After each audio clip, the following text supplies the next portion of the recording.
So today, we're going to cover basic obedience like sit, down, stay, and come. Everything that you need to know to have a well-behaved dog both at home and in public. At the end of every behavior, we'll give you a chance to pause the video for a moment and practice. When we're teaching obedience to your dog, we like to use a clicker. A clicker provides clarity by marking the behavior the moment it happens. If you're trying to teach a sit, you click the moment your dog's bum hits the floor. If you're trying to teach a watch, click the moment your dog makes eye contact. Because of the clarity and the clear and concise sound that the clicker makes, it's clear to your dog what it is expected of them. There are a couple of rules to remember when you're teaching with a clicker.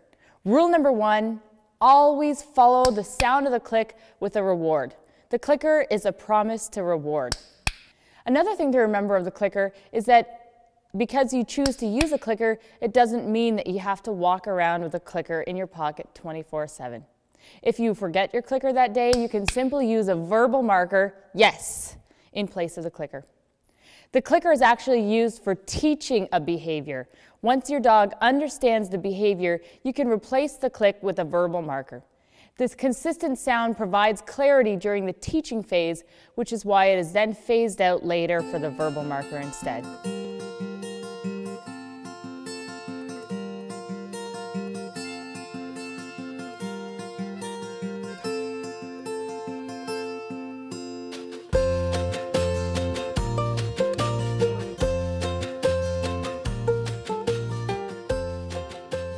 In order to hold your leash and clicker at the same time, fold your leash in half at waist height, place the clicker on top, and your treats in the other hand.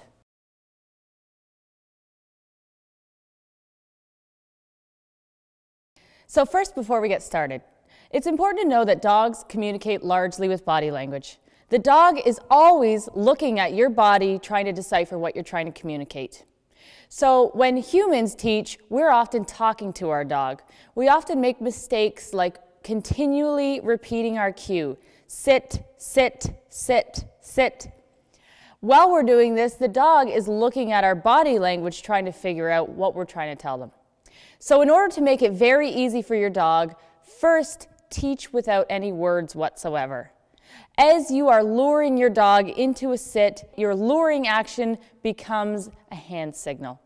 So when you're teaching the dog the initial phases of any behavior, don't add the word until the dog absolutely understands the behavior.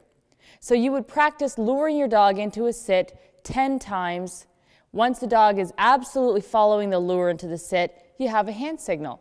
You can also start to add the verbal cue at that point.